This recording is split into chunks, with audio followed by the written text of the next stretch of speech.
Não é sala secreta nem escura, disse Alexandre de Moraes na visita dos observadores à sala de contagem de votos do TSE. O presidente do partido do Bolsonaro, o famoso Valdemar Costa Neto, my boy, concordou. Este é o principal assunto desta quarta-feira, 28 de setembro de 2022.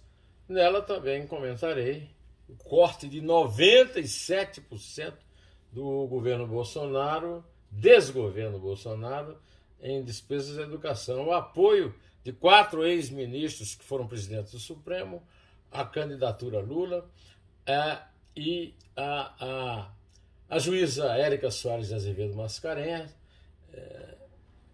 dizendo que decretou a prisão do Thiago Brenan porque ele ameaçou de forma grave o Ministério Público ao acusá-lo e antes de fugir para a Europa. Só que ele fugiu para a Europa, vamos ver se a Interpol vai localizá-lo e mandá-lo de volta.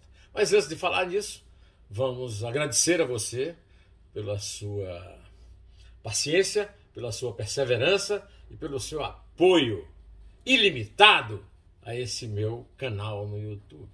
Quero lhe dar um abraço. É isso aí. E vamos começar contando a visita que o Alexandre de Moraes promoveu para o ministro da Defesa, o general Paulo Sérgio Nogueira de Oliveira, e vários observadores.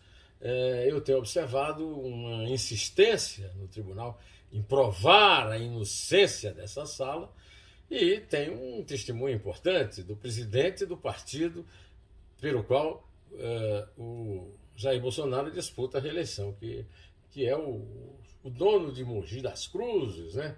O Valdemar Costa Neto, que na condição de presidente de um partido que disputa a presidência estava lá, né? Você não acha, não sei o que você acha, você não acha que o presidente do TSE não está dando explicações demais para acalmar os militares que apoiam o discurso mentiroso e fascistoide do Bolsonaro? E mesmo ao público, com essa vinda, o Jornal Nacional tem dado uma ampla cobertura desses observadores internacionais.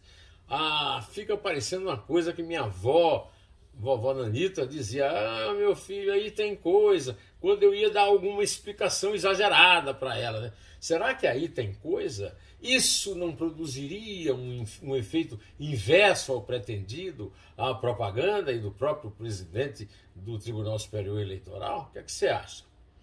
Bom, o governo Bolsonaro acaba de propor um corte de 97% no recurso para infraestrutura de escolas.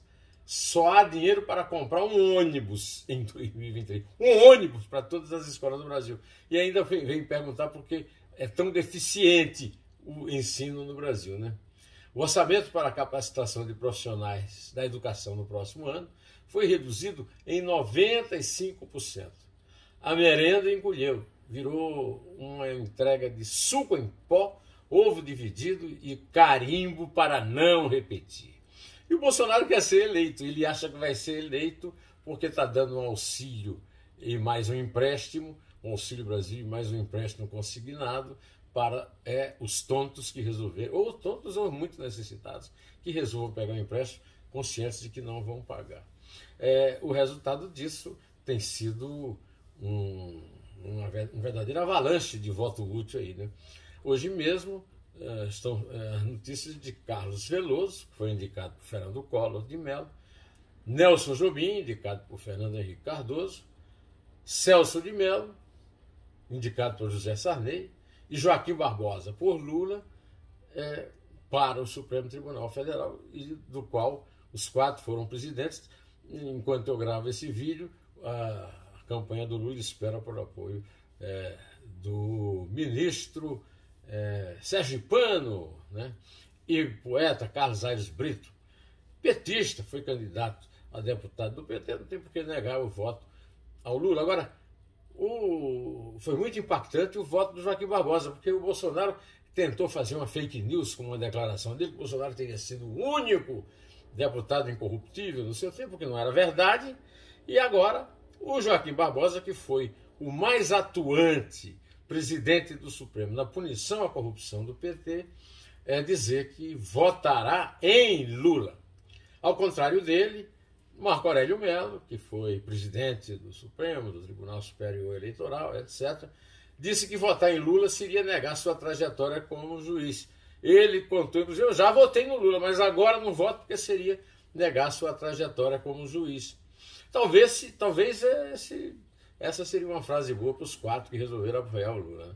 Mas olha, Paulo de Tarso Venceslau, que foi o primeiro a denunciar a corrupção no PT, no Jornal da Tarde, na época que eu trabalhava lá, as prefeituras de Campinas e de São José dos Campos, apoiou publicamente o voto no Lula e vai ser o meu entrevistado da semana que vem no Neumann Entrevista para explicar isso, porque como ele resolveu tomar essa decisão.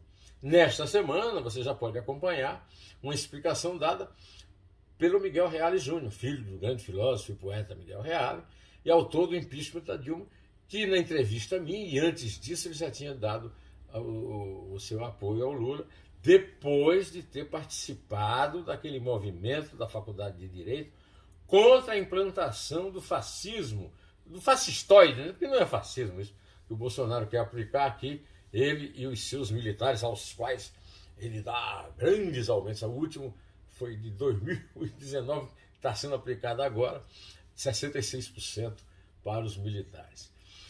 Continuam sendo publicadas aí pesquisas, e o Estadão publica uma média das pesquisas no seu noticiário de hoje. Essa média, o Estadão faz lá com base em cálculos matemáticos, dá Lula com 52%, Bolsonaro com 35%, o que significa que a eleição se encerra no primeiro turno e muito estimulada por esse tipo de adesão aí recente, né? Do Reale, do Venceslau e dos ex-presidentes do Supremo. Agora, os bolsonaristas não deviam esperar do Supremo, porque eles tanto criticam, que eles tanto condenam, nenhum apoio, não é verdade? Bom, sem sair da justiça, eu conto para vocês que a juíza Érica Soares de Azevedo Mascarenhas, da 6ª Vara Criminal de São Paulo, disse que o empresário,